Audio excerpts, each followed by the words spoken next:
program and practitioner is next. Yeah. So you take a quick look in the room because you know her.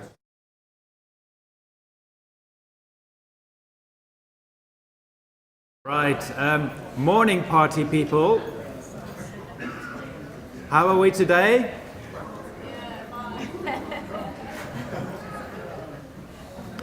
What a day we had. Thank you for joining the third and final day of LAK23.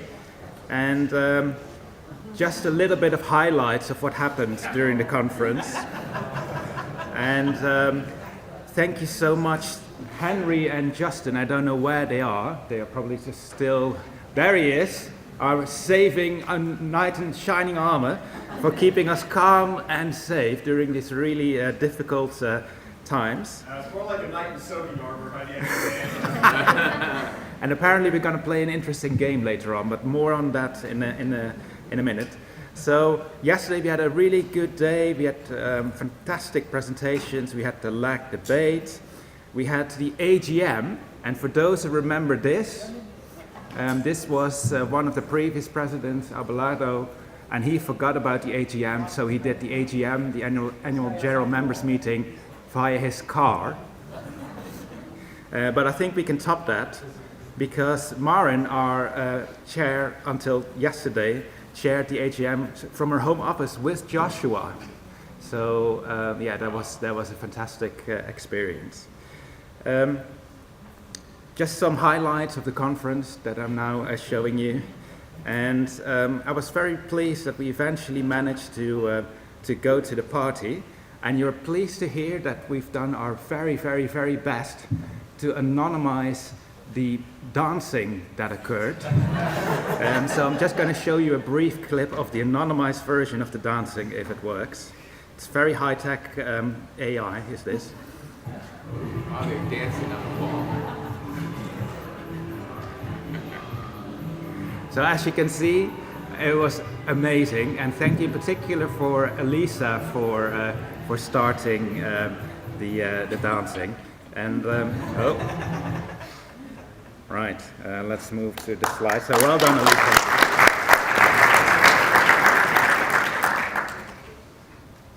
Yeah, we're here. So thank you everyone for sticking with us. Also the people online, I hope you can hear us well. Can we check if somebody's hearing us well? We're still learning in this hybrid mode. So again, thanks to everyone. For those who haven't seen this, we have Grace, Justin, Pete, George, and Nicole of the LAK team. If you have any further suggestions of what we can do to further improve, let us know. And Shane and Hassan and Isabel and I chaired the program. And there are lots of people that we, again, should thank for all the amazing work in the practitioners' chairs, the proceedings chairs, the posters and demos, the doctoral consortium, the website, and the virtual advisory board. So can we just have one more big applause for everyone who contributed?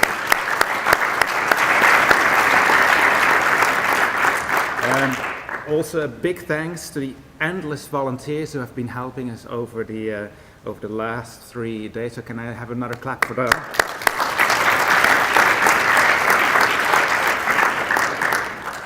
And of course, a big thanks to Nicole and Nia and Ina, who've been helping out and sorting out lots of practicalities, lots of really last-minute things, etc., etc. And there's a new thing that we will announce in a minute.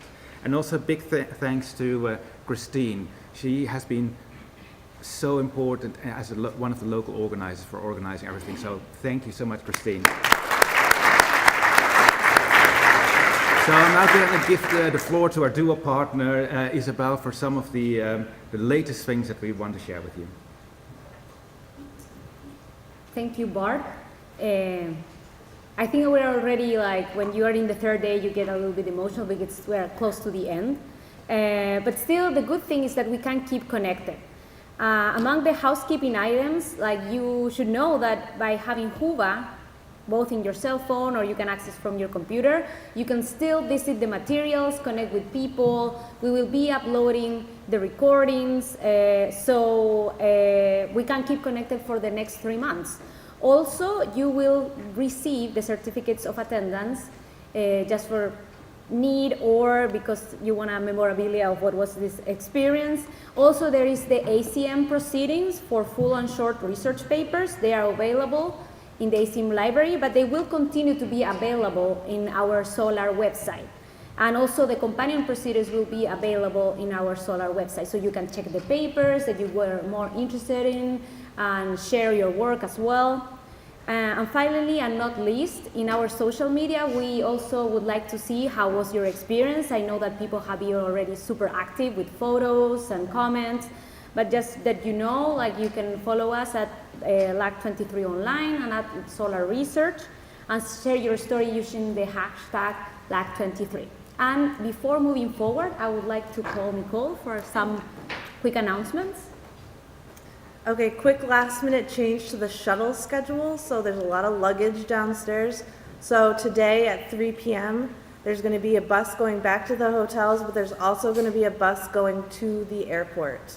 At the airport, there will be 2 stops, Terminal D and Terminal E. If you're leaving from any other terminal, you'll just get off there, take a shuttle to your appropriate terminal. Thank you, Nicole, for arranging that.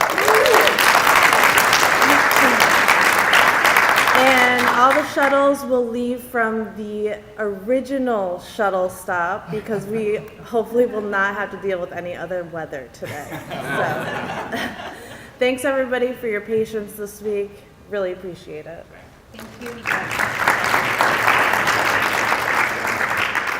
Okay, so you might also be asking yourself how I stay involved with this community, and there's different ways in which you can stay involved. One would be to collaborate with a Solar working group. Yesterday in our annual AGM, we showed the different working groups. There is education, events, communications, website. So check in our website and contact us. Also, you can join a Solar special interest group. There's also more information about the interest groups in our website. You can also, maybe you're wondering, maybe you submit a paper to the conference or you're doing research and you want to disseminate it in a journal. Well, you can submit it to the Journal of Learning Analytics. You can also submit a blog post if you're thinking more to you want to raise a conversation within the community that is not necessarily an academic publication. You can post it in our Solar Nexus. You can also join our Learning Analytics Summer Institute known as LASI in its 23 edition that will be in Singapore. And also you can nominate yourself whenever the nominations are open to be part of the Solar Executive Committee. I have been part of the Executive Committee for 2 periods now. I'm close to finish my last period. And I would say that it's a great experience to collaborate with the community, get to know more the community. So that invitation, it's open. Another ways to keep connected and also to stay informed, you can enroll yourself in the Solar newsletter. That's where we disseminate events, webinars. Also, the community can disseminate information throughout the newsletters. You can also contact us if you want to disseminate a call or an event. You can also visit our YouTube channel or be part of our webinar series. We have webinars every 2 months. The next one might be in April, so stay tuned. We also have our podcast and our Nexus blog, as I mentioned earlier. So check on those and let us know any feedback you may have. And finally, also about feedback. As we mentioned earlier, you can talk to us if you identify people from the organization or from the Solar Executive Committee, but there also will be a survey. And I know that maybe, well, we suffer, if you research with surveys, I do, sometimes you suffer with the rates of responses on how to motivate people to give you feedback, but in this case, I'm thanking you beforehand for all the feedback that you can give us, thinking about planning the next LAT conference. We look forward on how we can improve so we can expand the community, see how connect people both online face-to-face, but also have a great experience for everyone who's participating in this conference. And now I have the honor, but I will share the podium because I will share the honor with other people, but to announce the awards of this conference, okay? So we are gonna see who are the winners. It says LAK22, but just omit that, it's LAK23. But what I would like to invite the room, so people in the online audience that at least for now was what they were hearing well, I want them to hear the drum roll in this room. So please start.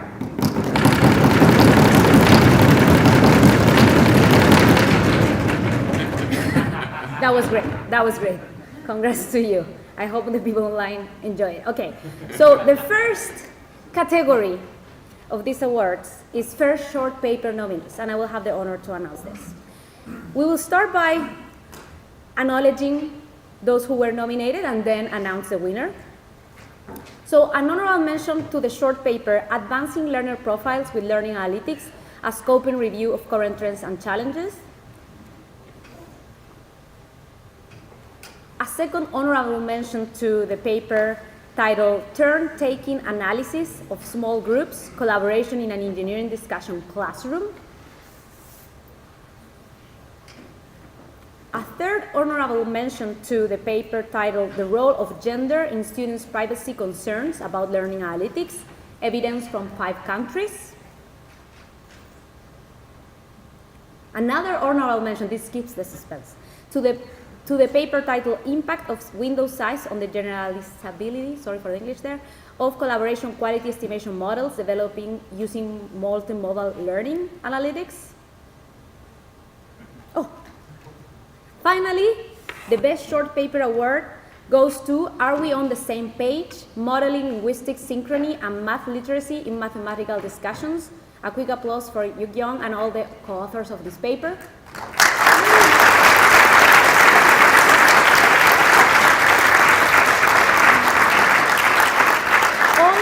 Nominees and awardees will receive their certificates online. And now we'll call Bart for the next award.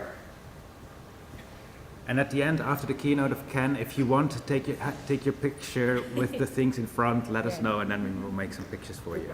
So the full paper nominees, let me get my glasses on, otherwise I can't see. Insights into undergraduate pathways using course load analytics. Well done, for an honorable mention. Trusting the explainers, teachers' validation of explainable artificial intelligence for course design. How to open science, a principle of reproducibility review of the Learning Analytics and Knowledge Conference. Personally, this was one of my favorites, but yeah, that didn't win. But yeah, you know, I'm not in charge or whatever. Then protected attributes tell us who, behavior tells us how, a comparison of demographic and behavioral oversampling for the student success modeling. And the winner is Student Profiles of Change in a University Course, a complex dynamic system perspective. So well done.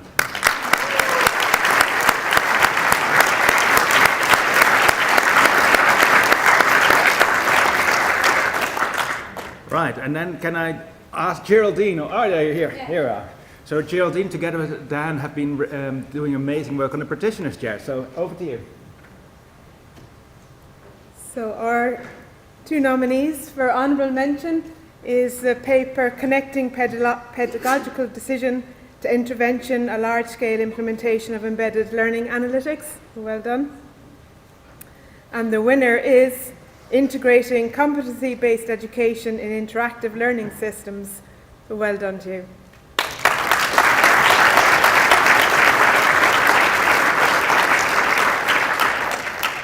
And then we go to the honor. Oh yeah, it's yeah. Come on. I don't know where you're sitting.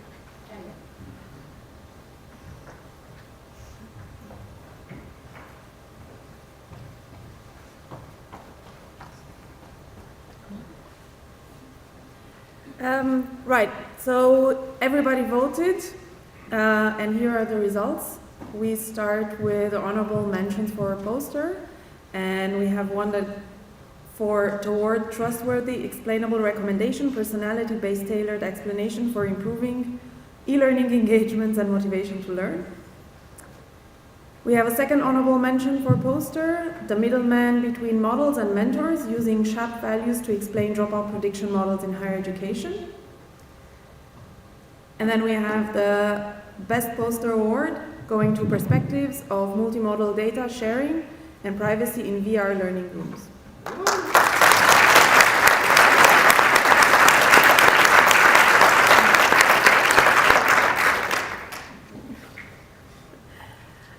on to demos, we have one honorable mention here. I Learn Insights, supporting educators to re-engage and motivate students in digital learning. And then we have the Best Demo Award going to CodeTrack, a guiding system for supporting teachers during collaborative learning activities with intervention suggestions in classroom.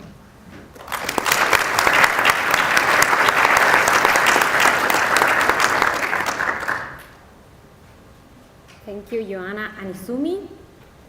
So now this wouldn't be possible if we will not have the generous time of reviewers.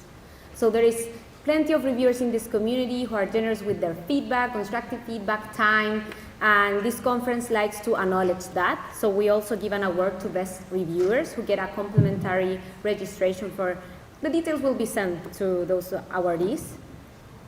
And the best reviewer award goes to Stephen, and he's recognized for outstanding contributions in the scientific peer review process for the conference. A quick applause for Stephen.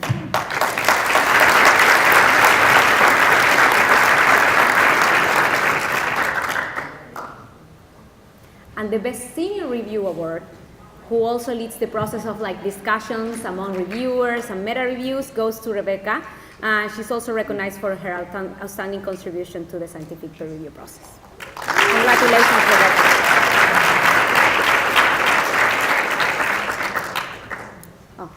I would like Bart for this nomination.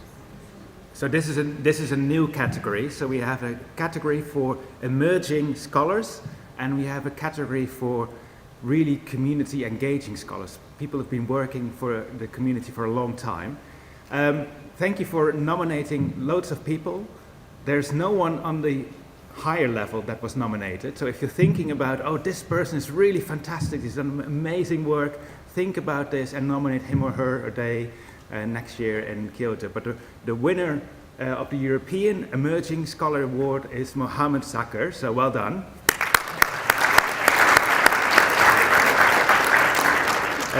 The winner of the, I have to remember, is it the Asian or is it the American? I think it's the American. The American winner is Ranjay Yu for the American Emerging Scholar Award. And then last but not least, for the Austro-Asian Emerging Scholar Award, the award goes to Yinju Fan. So congratulations.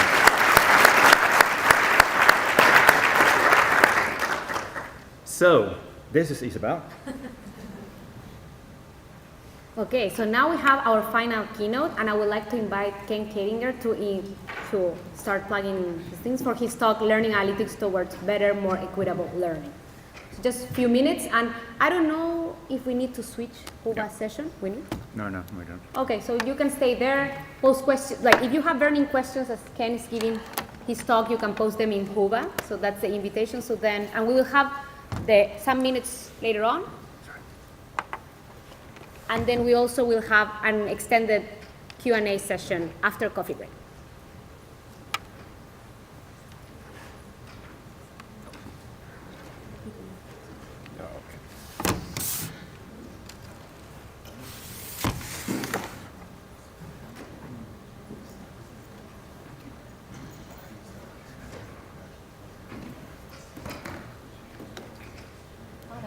You can share it. But do you want to put the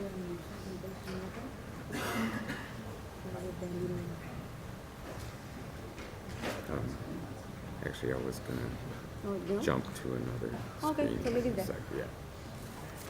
Okay, so as you are willing to maybe scan this QR code, I will let you know more about Ken. He's a Hillman Professor of Computer Science at Carnegie Mellon with training in psychology, computer science, and mathematics, and some experience teaching high school geometry. He explores how people think and learn by developing and studying technology-enhanced learning. He directs LearnLab, learnlab.org, which provides the world's largest educational technology data sharing resource, as well as learning analytics sharing. LearnLab provides educational resources for improving data-driven learning engineering, including the Masters of Educational Technology and Applied Learning Sciences, known as MEDALS, that Kedinger started and continues to direct. LearnLab builds on the past success of cognitive tutors an approach to online personalized tutoring that is in the use in thousands of schools and has been repeatedly demonstrated to increase student achievement. For example, doubling what algebra students learn in a school year. He was a founder of Carnegie Learning, Inc., that has brought cognitive tutor-based courses to millions of students since it was formed in 1998. In 2017, he received the Hillman Chair, and in 2018, he was recognized as a Fellow of Cognitive Science. He recently served as a president of the International Educational Data Mining Society. Dr. Kittinger has authored over 300 research papers on some 60 successful grant proposals. So we're honored to have him here, and we can't wait. We're looking forward to your talk. The floor is yours.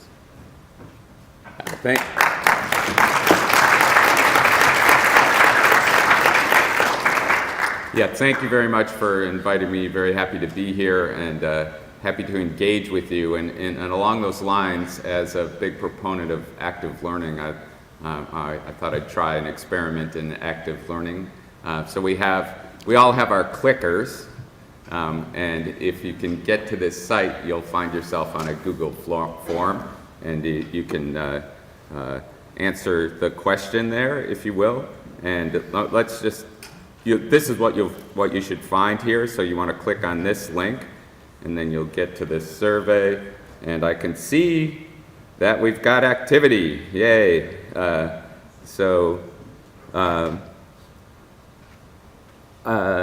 Answering more practice questions is 2 times more highly associated is the most popular answer so far. Great. As I go through, I'll ask you to click on these later links, so keep this window open.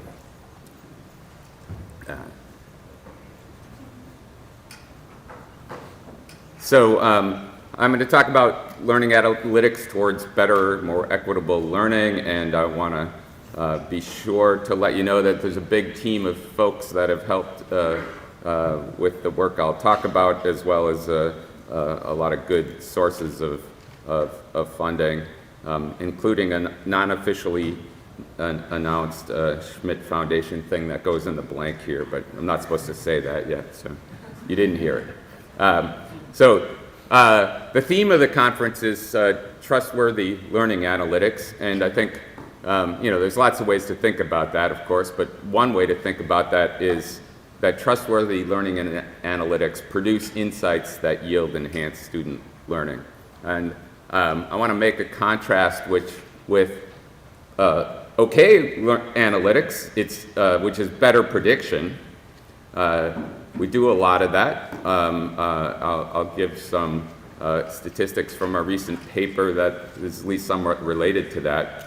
But I think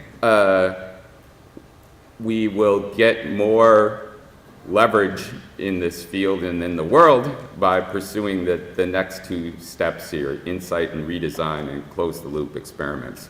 So my talk is basically 2 stories about that loop, each of which has 2 parts, an analysis part and a close-the-loop part.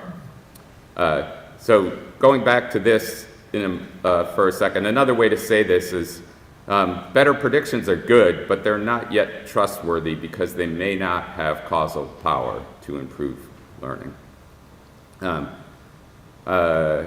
Just this week, a paper came out in the Journal of Learning Analytics Open Peer Commentary. You can go and comment on this paper. It has this clever but challenging title, A Lack of Direction, Misalignment Between the Goals of Learning Analytics and Its Research Scholarship. You can see a list of authors here, a number of which are here at our conference, so you can talk to them. They did an analysis of LAK papers and found that most papers are not closing the loop or even suggesting a course redesign. Only 11% of the papers they reviewed introduced a change to the learning environment. And they also observed relatively little evaluation of outcomes. Only 29% include any measure of learning. And if a close-the-loop experiment that's going to compare 2 versions of a course, one with the analytics built in and one without, is going to see whether it helps learning, then it's got to have a learning measure. So got to be smaller even than and there has to be a change too. So that number has to be even smaller than 11. So I don't know, these 89%, they're probably not all better predictions. Maybe 70% is on the high side, but the insight and design stage, we only have about 11%, and the close the loop is probably substantially less than 11%. So just kind of a call out. Let's try to up those numbers going forward. So let me go on to give a couple examples here. So starting first with an analysis of what student choices predict learning outcomes. And this is from a paper in LAK in 2016. We analyzed a massive open online course for psychology, which was part Coursera, which included video lectures, discussion forums, some writing assignments and surveys, and then in each of the 11 units of a course, there was a quiz and a final exam. This was coupled with access for learners to the Open Learning Initiative's Psychology Interactive course that has embedded interactive practice inside of online reading pages. The practice has feedback that targets students' misconceptions and provides them with embedded instruction in the form of hints if they need it. So you all know what video lectures online look like. We call that watching here in the analysis. And then here's an example of in the module on personality as traits. This is a reading activity, so when the students click on this page, we can get a measure that they may be reading it. And then give a couple examples of doing or practice with feedback. So this is an interactive activity on the big 5 personality factors. So 2 of them have been placed here. There's the other 3 that need to be dragged and dropped. And if the student, makes an error, they get a feedback message. If they need help, they can ask for a hint and get a hint.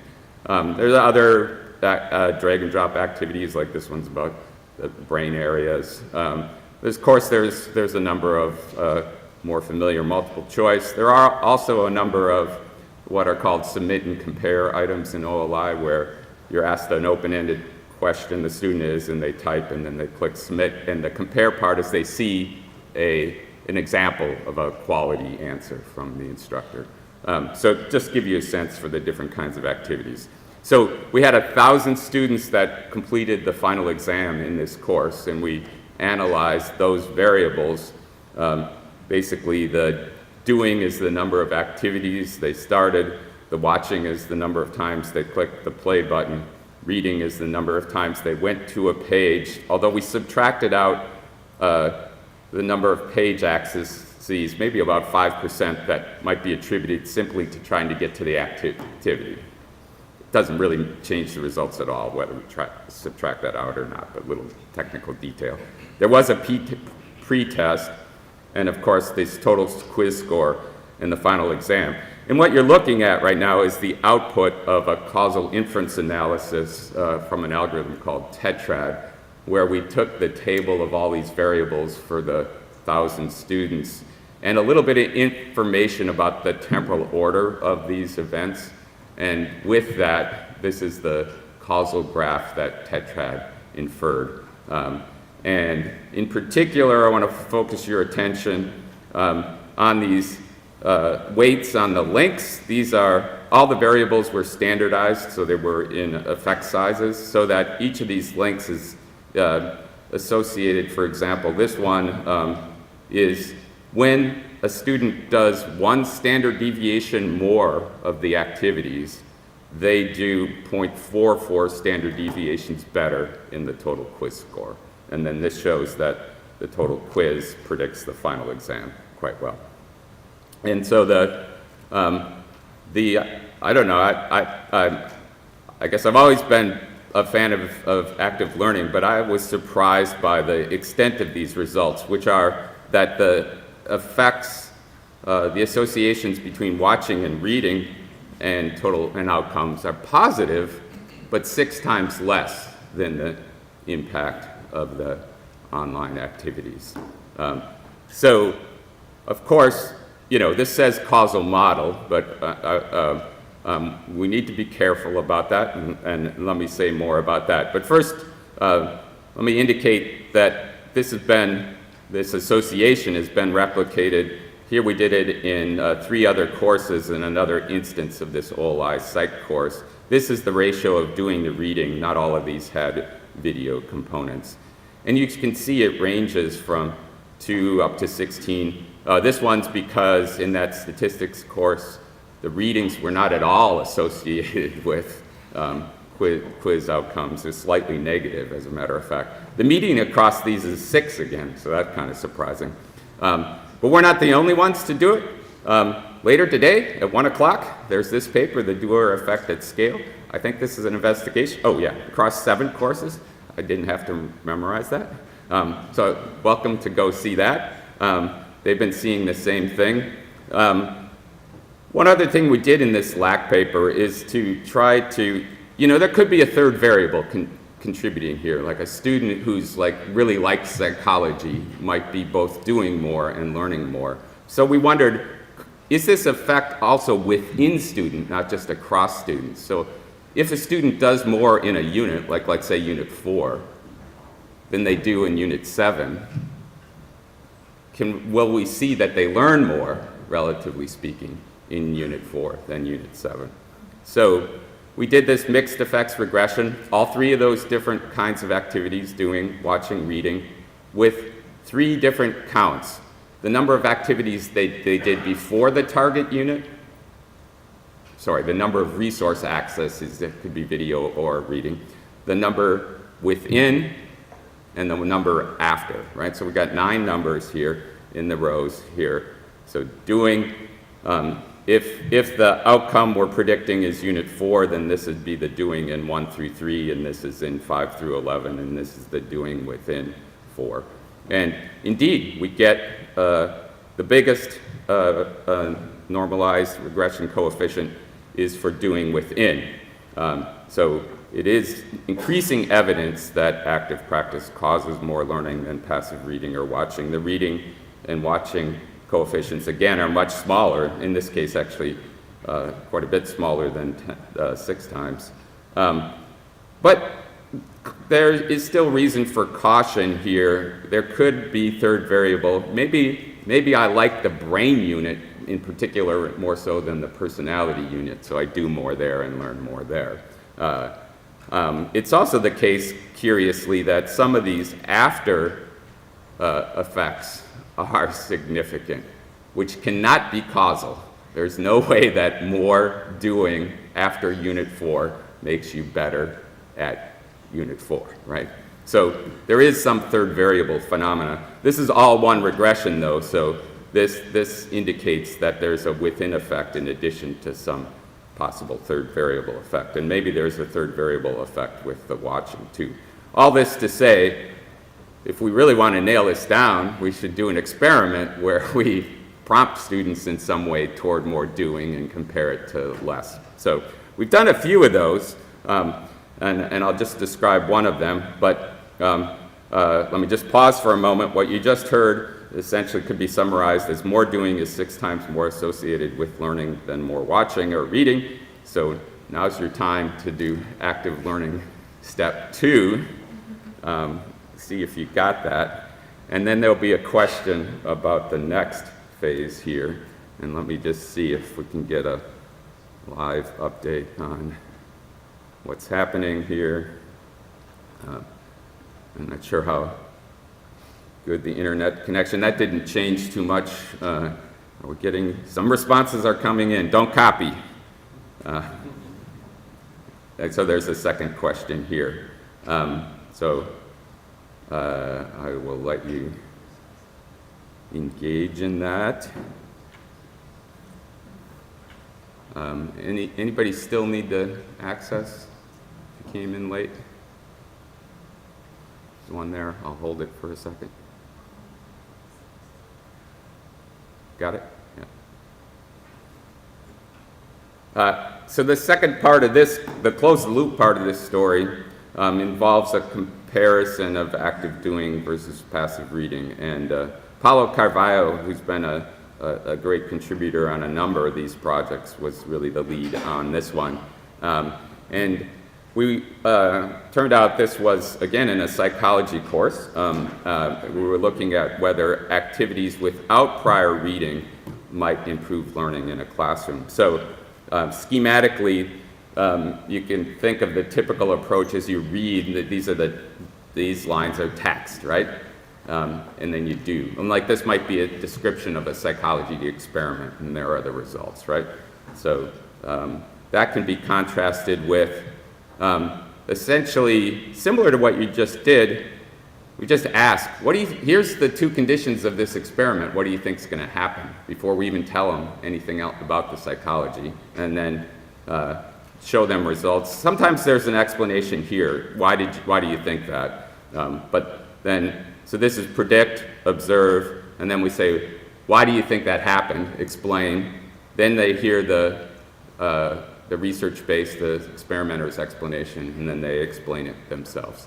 And so right from the start, there's active learning. There's not a bunch of pages of reading and then practice. So that's the distinction, passage plus practice versus practice and then feedback.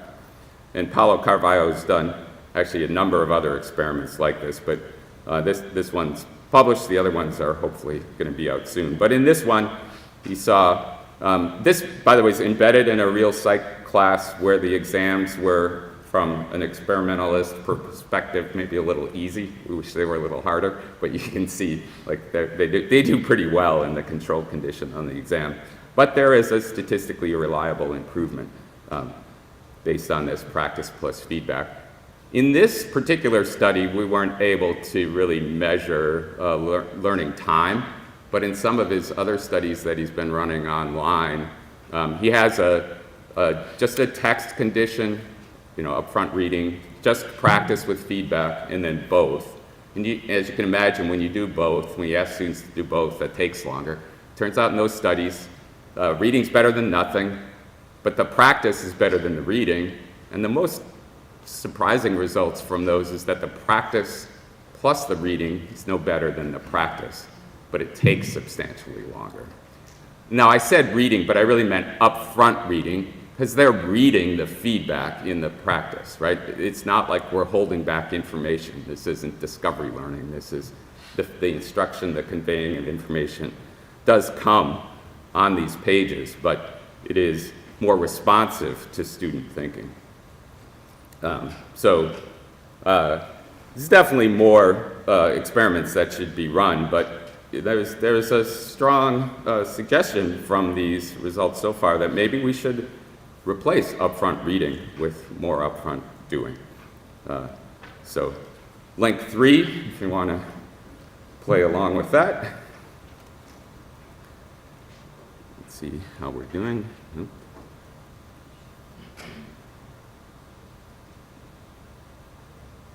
Refresh here. So we had 74% are now saying 6 times. Yeah, that wasn't hard to keep in memory. Here on this one, upfront practice with feedback combined with follow-up reading would be the next. Actually, any of the two here, well, maybe I shouldn't say that while you're still doing it, but yeah. But either the second two are essentially consistent with the results we've seen so far. All right, 18 minutes in and on to story 2. We're doing good. So story 2 is an analysis of what student differences account for learning outcomes. And if you like the nitty-gritty of learning analytics, I'll get a little more technical in this phase. But this involves an analysis of 27 data sets that we collected. They're in DataShop, the data repository that has like nearly 4,000 data sets now. If you want to analyze some data, go to DataShop and you can get all kinds of it. Clickstream data of the character that's reflected by these examples. So some are like AI intelligent tutoring systems, like this one for geometry that we built. It was a predecessor of what was licensed to Carnegie Learning. This is an AI tutor for physics, Kurt Van Lane. Students are entering values in this table, and including labels of quantities. Here they're drawing force vectors. This is green because that was judged as correct. They're entering equations. This one's red because it isn't quite correct, so the student got feedback. Here they're having a little dialogue with the intelligent tutor. Pre-ChatGPT, Kurt was building dialogue-based systems. Here's a fraction number line game where there's a battleship there. You got to type in, I don't know, 3/5, right? And then the bomb comes down and may or may not hit the battleship. Derek Lomas did this, put it up on BrainPop. A day later, 10,000 data points. Pretty impressive in that regard. Building a knowledge component model for this domain was an interesting endeavor. I'll tell you about knowledge component models in a second. Here's the OLI Statistics Online, which has been demonstrated to double students' efficiencies, another one of these data sets. So, all of them, I hope you see that we're getting this data from students on a step-by-step basis, and it's evaluated by the system to see whether they get it right, essentially on their first try without help. So we're going to use that data to create learning curves. The red is is a learning curve from one of these data sets where these are the prior opportunities to learn. So the first time you get a chance to do this, you haven't had any prior practice, so that's 0. That's the intercept value. And then these are averages across all students and all relevant concepts or skills, which we collectively call knowledge components. And we're graphing success here. The blue line is the model fit, and I'll go step by step into how the model is built. So where the model is predicting success, that's proportional to this formula that draws on this opportunities as a key component, and then has these other two components, initial knowledge and learning rate. And while these are curves right now, we're going to get to them being lines. So I'm kind of evoking, if you remember your algebra, mx plus b, right? B is the intercept, m is the slope, right? So here's the intercept in this learning curve, 56% on their first opportunity. And then they're going up with each opportunity to practice. But because there's a ceiling here, right, you can't go up at the same amount every time. And that's where, if you know logistic regression, which is the basis for item response theory, you want to bring that in here because we're modeling 0-1 data. And before I get to that, though, let me say that, as I said, the original curve I showed you averages across both students and knowledge components, but we can disaggregate that to create curves for each individual student. And this is an example of what those curves might look like. They certainly aren't that regular, but these might be what the model predictions look like. And one challenge with these is, while it's pretty easy to see, these students started with the same intercept and it was different from those, what about the slope? Like, is this one learning at a faster rate than, it's clearly they are than S2, but what about than S3? It's hard to visualize. And so a nice thing about using this log odds transformation, where you can get a real scale here from -infinity to +infinity that maps into probability, is that you can essentially straighten out these lines. So, and we can change this proportion now to an equal sign. This is the log odds. The probability of success over the probability of error is the odds, and you take the log of it. That's the basis of logistic regression. And now we can look at how the learning rate here, when we transform the y-axis here to be, instead of in success, in log odds, these lines straighten out. And now the learning rate is constant, and a constant increase at each point. And we can see that this student actually, in log odds terms, is progressing at a faster rate than any of the others. So I set that up because I'm going to show you graphs like that from real data. The one other thing to set up is that I've been mentioning that these are averaged over the knowledge components, the concepts and skills that students need to bring to bear to get the answers in all those places right. Okay, so how do we build the knowledge component model? So here's a simplified example from arithmetic where we have, this is 3 problems, each of which have 2 steps, and we're coding each step in the problem. So this first step is 2 times 8 is 16, right? Minus 30. The second step is to do the subtraction. One very simple knowledge component model is everything here is arithmetic. That's Q0, right? That's one candidate. But you might say, well, maybe multiplication is different from subtraction, so we should code that separately. So that Q1 is an alternative where multiplication and subtraction are coded separately. But if you're looking at these, you might start wondering, well, maybe this subtraction's harder than this one because it involves a negative number. And maybe this multiplication is easier than this one because you can go left to right and get it right. But if you go left to right here, right, you get it wrong. So you need to know order of operations to get this one right. So now we can code for those distinctions and we get a more complex knowledge component model. In the extreme, and actually this is true in some of these data sets like on Chinese vocabulary, each task is its own knowledge component, and then you get this identity matrix. But what we've done for all 27 of these data sets is evaluated knowledge component models and then tried to refine them. And basically the idea is which of these 4 options leads to the best predictive fit in the data, and then that's the one we use. So it's the best fitting one to the curve. This is a made-up example. I suspect, though, Q2 is probably the best one amongst these. But I will say that when I've done this with lots of data sets, and I've often been surprised by it. Whole different story. But so how do we put this all together? So we're going to decompose initial knowledge and learning rate into a student component and a knowledge component. Here, and then here's our logistic regression now with that Q matrix mapping item J to knowledge component K.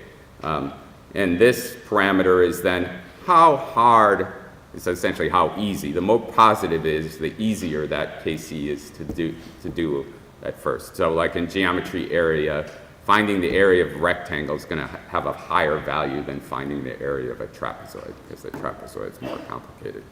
And then on the learning rate side, again, we'll decompose it in a student component and a KC component. And this is essentially how fast something might be learned. So trapezoid might be hard, but students might learn it quickly, where maybe circle area, I'm making this up, takes longer to learn.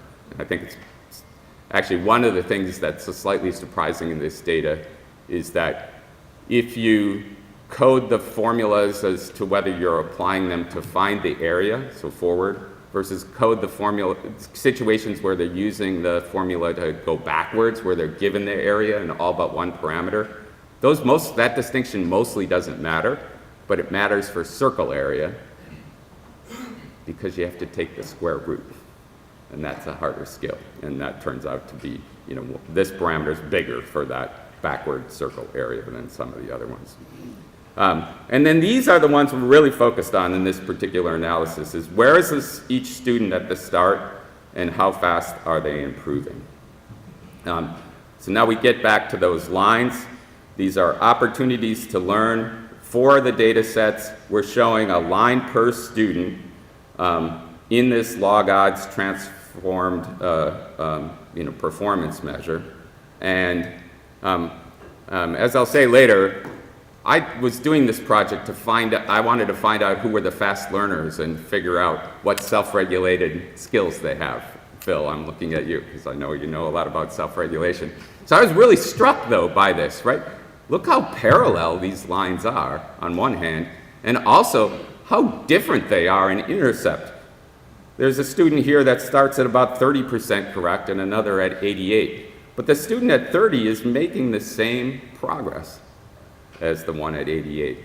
Now, they're not perfectly parallel. You can see more variation in this English articles domain. And actually, in general, we saw somewhat more variation in the language domains than the others. But especially when you compare the learning rate variation to the intercept variation, it's strikingly small. Like, there's a lot of intercept, like you might have expected. We actually simulated data like this that, you know, we know students end up with different outcomes, right? Some get an A, some get a C. Why is that? Well, you might expect they all met the prerequisites, so right, they should all have the same intercept, and then the ones who got an A learn faster, right? So it should branch out like this. That's kind of what I was kind of expecting. But we're seeing just the opposite. The ones who get an A are the ones who get an A on your pretest, basically, right? Now, that may sound like bad news for instruction, but I think this is really good news, because what it suggests is that every student can learn. It doesn't matter, you know. By the way, there's a few important constraints on these results. They're all in pretty favorable learning conditions where there's a lot of external regulation. They're being given practice problems, they're being given feedback. In less favorable learning conditions, perhaps we would see much bigger learning rate, and I think that's a super interesting question going forward. But in these favorable learning conditions, all students, it appears, can be successful if they're supported, if their motivation and engagement is supported so that they put in sufficient opportunities. Just to show you that, you know, there's some variations. The even columns are the student curves, the odds are the odd columns are the KC curves. Like this one has I was talking to somebody about the Matthew effect. This one's the opposite of the Matthew effect in the sense that the students starting off lower are gaining more. There's some that look more Matthew effect-like, but like, I don't know, maybe that one.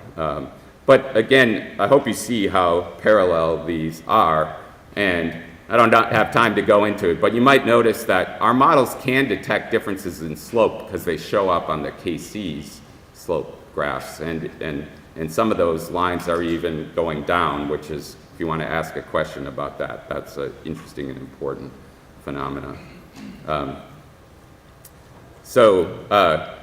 Just to pop up here, as I said, my original goal was I was hoping to identify high ability learners and understand their characteristics. What we found is highly similar learning rates across students, and this isn't the only time I've been surprised by data. I started my graduate career in computer science doing AI, and then it got caught by you know, maybe we should study people to build AI systems.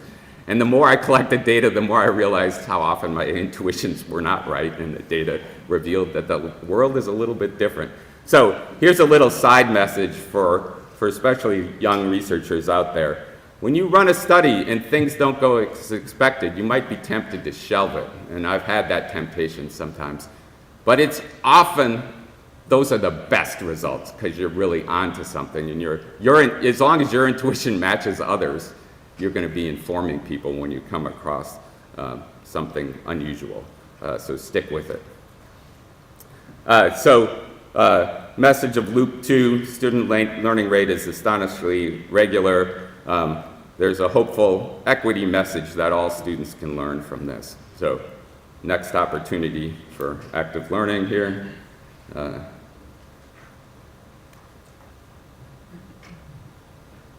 See how things are going.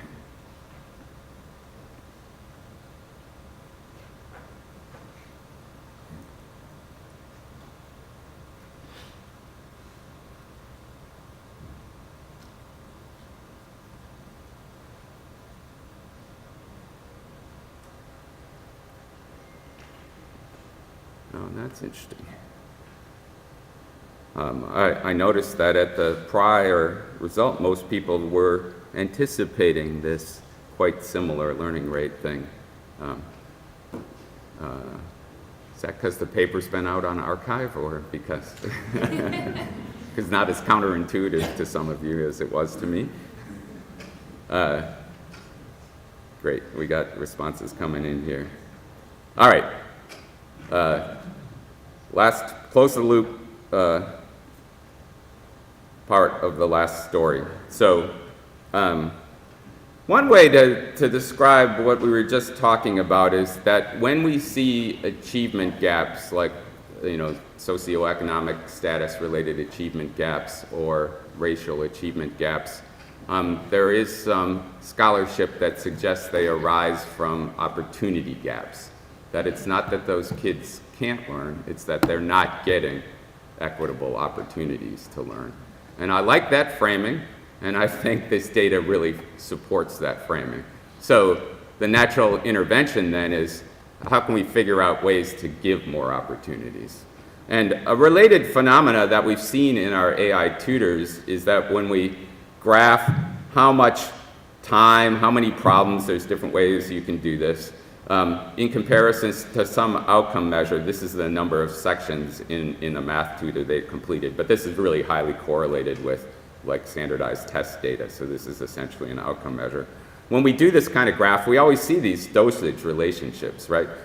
Sorry, skipped ahead here. The more you do math, the more you learn math. The trouble with these things are, the students down here. And there's nothing the AI tutor can do to help the students who aren't using the AI tutor, right? So at the same time, there's been an incredible amount of really great research out of social psychology giving us new insights in the various ways students may be disengaged and not pursuing opportunities because they feel like they don't belong, or they feel like they're not smart in math, or they feel like, who's going to use this math anyway? That's utility value. Or they don't feel like they're part of the classroom community. There's not enough relationship building, or that the teacher cares for them.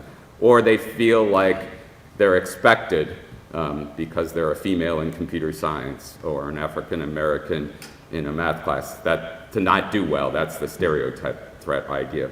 And all of these have been associated with interventions. So the idea, can we bring these kinds of ideas to bear to move students over to the right, more opportunities, and thus up in this curve?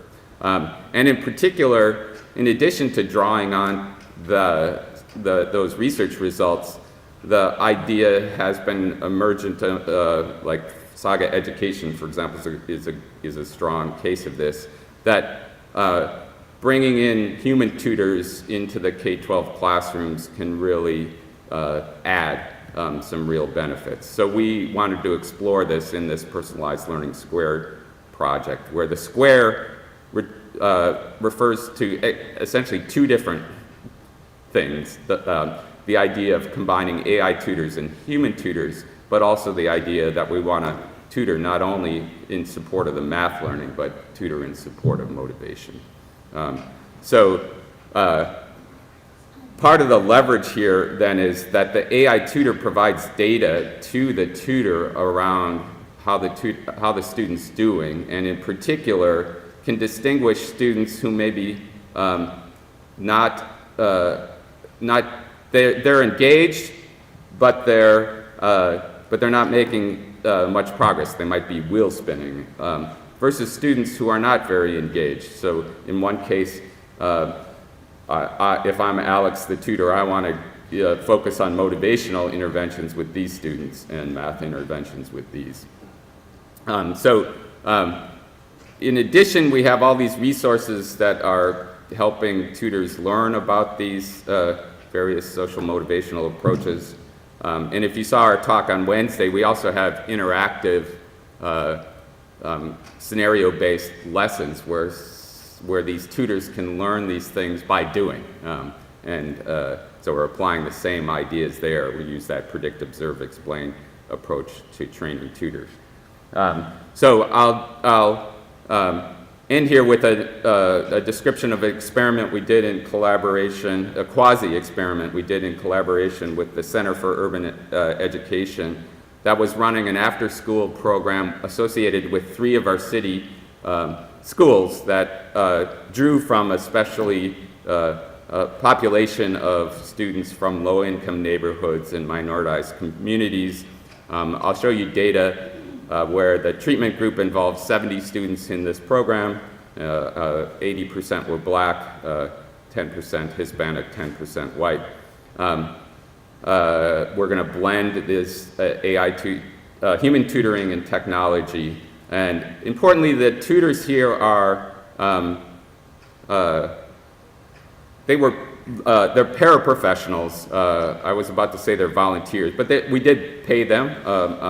But part of the training idea is that they're not experienced teachers. So here's the way Ready to Learn worked. Carmen and Cassandra were the supervisors of the whole thing.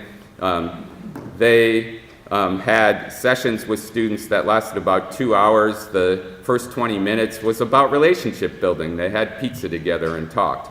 The next 80 minutes alternated between tutoring, human tutoring, and online math tutoring. And the groups then swapped in the second 40 minutes. And then they went back to reflection, team building. They also did, in one of these sessions, they did a social justice project. This was in 2020, so their social justice project was around COVID, and students were applying rational number and investigating statistics about COVID in that project. So there's a broader curriculum around the computer tutor use. We had an opportunity to do this quasi-experiment, and randomized experiments are the high bar standard, but I'm a really big believer is when you collect data, you should, because you want to get your early input on whether it works. And there are possible the risks to inference from quasi-experimental evaluation, but I want to show you a couple of things we did to reduce those risks. One thing that can help a lot in these early stages is you can find a way to get assessments from the naturalistic environment. So we got test scores from the school districts, right? Both in the fall and winter before the intervention and in the fall and winter afterwards. Guess why we didn't have them in the spring, right? That's when the pandemic hit. We had some missing data in fall. If you look in the paper, we talk about some imputation techniques. It was 15%, but even there, since we had 2 tests, we combined those measures and it worked pretty well. I mentioned the demographics. So how do we pick the control conditions? So there were about 500, 600 students, middle school students at these same schools who weren't involved, but they weren't demographically matched. So we used this technique, propensity matching, to find a subset. It was 380 of them that were demographically matched. And in propensity matching, there's this nice display that shows for the whole unmatched control sample on various demographic dimensions, how big is the difference between the treatment and the control, right? And you don't want that to be big. So what the black dots show is basically what happens after the selection process, and you want those all to be close to 0, and that's what happened in this selection process with very small exceptions here and there.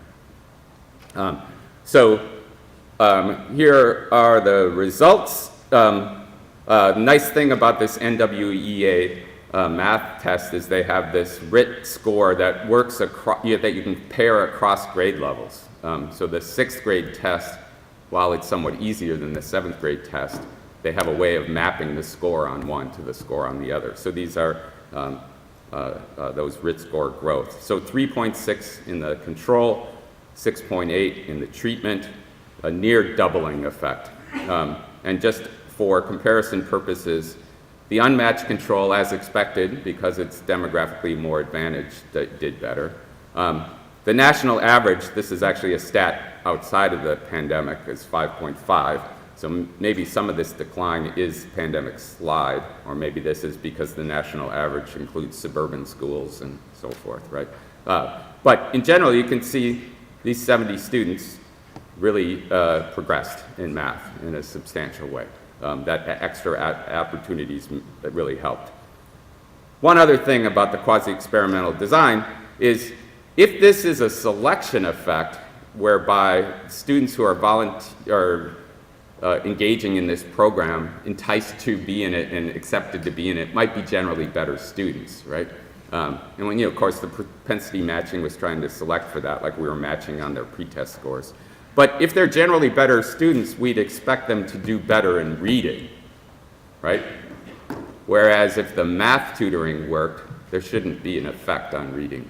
And it makes logical sense, but if you want to read about this research method technique, it's called a non-equivalent dependent variable test. And indeed what we found is no effect on reading scores. So this helps with the causal inference that it's not about selecting better students, or less likely to be about selecting better students. All right, summarizing. Trustworthy learning analytics produce insights that yield enhanced student learning. I encourage us to do more of this second and third steps here. I gave a couple examples of those. The one I just indicated was a closed-the-loop experiment on hybrid human-AI tutoring that doubles math learning. You can jump in and do this one. I think I'm approaching my 45-minute time limit here, so let me just, you've seen this slide multiple times. I won't repeat the summary. I'll just say thank you, to my collaborators, to my funders, and then take your questions.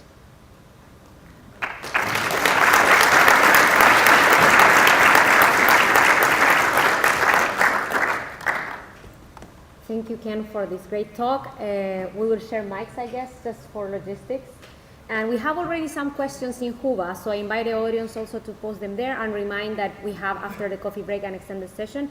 So there is a question with 4 votes from Adetunji about, so from the experience of these last few days, I think they might be referring to the conference, but also thinking about the studies and all the data that is used.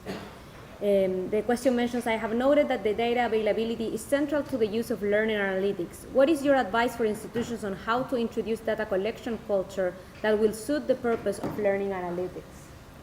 Yeah, that's a super interesting question. That introduce a data collection culture suggests that it isn't just about building an infrastructure, it's about building a user community. And I totally think that that's super important. I also think it's important to build stuff and start to get it into use. Like my HCI colleagues often talk about user-driven design. My preference is use-driven design. Build it and start getting it into use. And I guess along those lines, user community building, doing educational activities, like workshops with faculty on campus are one way to do that. For example, we have these annual week-long Learn Lab summer schools where we use those a lot to build user community.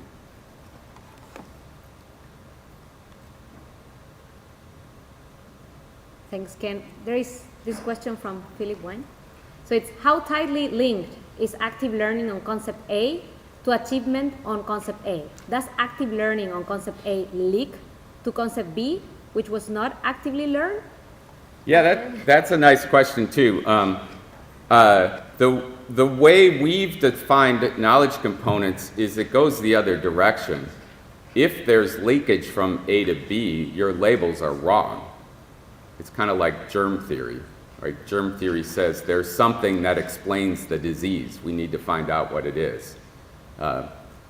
If there's leakage from A to B, that means there's transfer, and we need to find the component that explains the transfer. So when we see that in our data, like we might have in that Q1 I showed you, then we see, well, maybe Q2 can explain the transfer. So if you've got such leakage, that's why you don't invent knowledge component models, you discover them. They come from the data. So there is this other question from Henry Anderson. It says, the relative inconsistency of learning rates on language tasks versus mathematical tasks is a very interesting finding. Do you have any thoughts on what might explain this? Yeah. By the way, for each of these 4 steps, I linked to associated papers on where those links were. So if you want to get into the details, like we do have a discussion of this question in that paper. And more generally, a discussion of how can it be that students' prior experience puts them at very different places on the intercept, yet, you would think that they vary enough in different prerequisite knowledge that would affect their learning rate. So that's a little bit puzzling. The best I've come to is, and I've seen this in other kinds of analyses like of prerequisite structures, is that what you need to learn isn't just one thing, that the prerequisite structures aren't as linear as we think, that it's often sufficient to be able to, say, learn about fractions visually versus learn about them more symbolically. And as long as you have one of those two prerequisites, you can succeed. So getting back to language, in math domains, it's often, there tend to be more pathways. But especially for something as sort of verbatim memory oriented as learning Chinese vocabulary, there's really only one learning process there, memory. And there's no sense making because there are arbitrary associations, and there's no really pattern induction because of these one-to-one mappings. So my guess is that in the language domains, because there isn't this sort of disjunctive set of paths to learn, there's only one way to learn, that is more sensitive to what might be more fundamental differences in students' say, ability to memorize.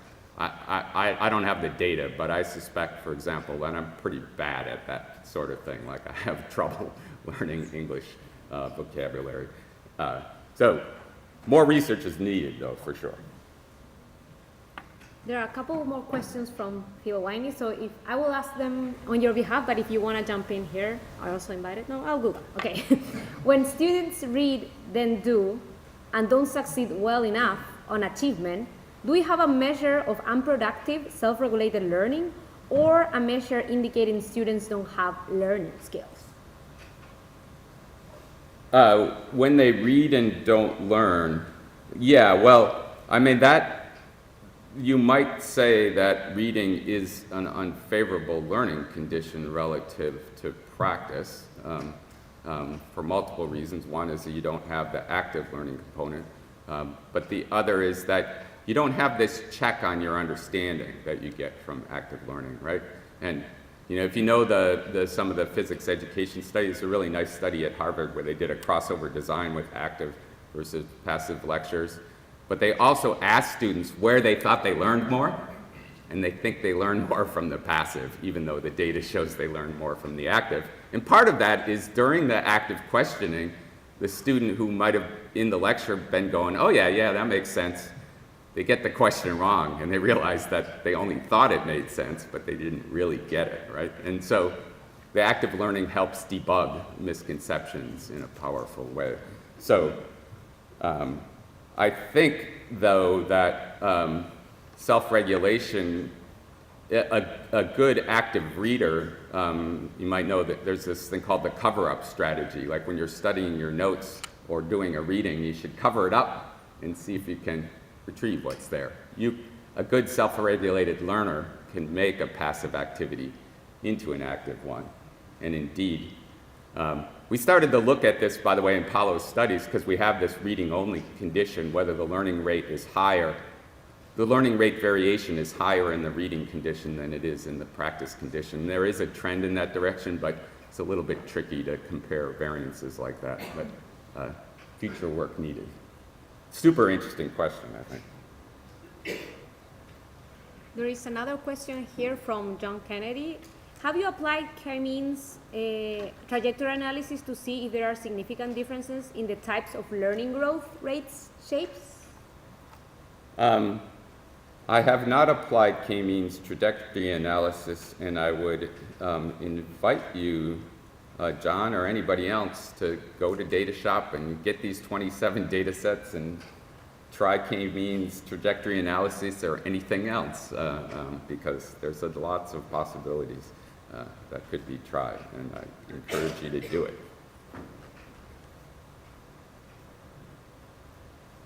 I'm going to jump into a question from Simon Buckingham. So I'll do it on your behalf, but if you... It says, in the closing Mathia versus human coaching study, did you study the role the human coaches played in combination with Mathia? Could this be a critical role compared to an AI only? Thanks. Yeah, well, you know, we can only, you know, sort of qualitatively think about what's going on. But certainly the hypothesis is that interaction is critical in two ways. One is there's a back and forth between the opportunity to have human interaction and maybe develop a sense of relationship and belonging as a math student, and then an opportunity to get this kind of one-on-one deliberate practice tutoring.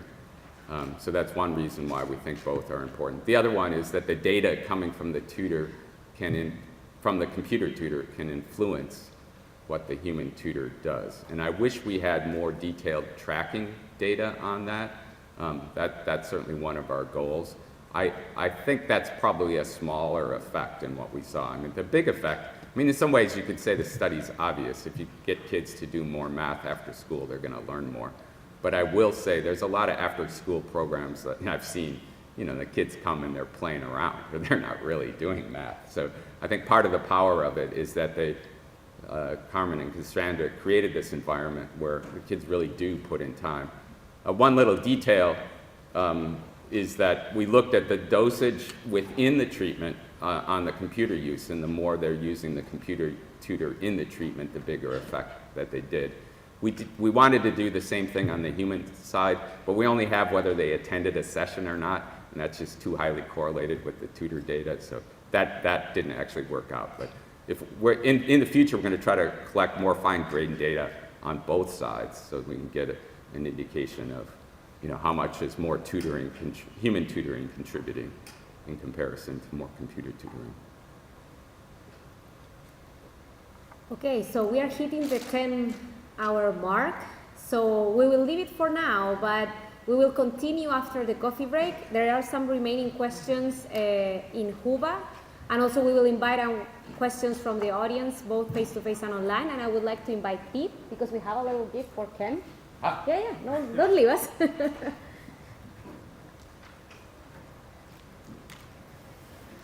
Ken, thank you for joining us in Texas. We thought we'd send some items home from Texas with you to remember both LAK and Texas, and good luck getting through airport security. All right. Thank you very much.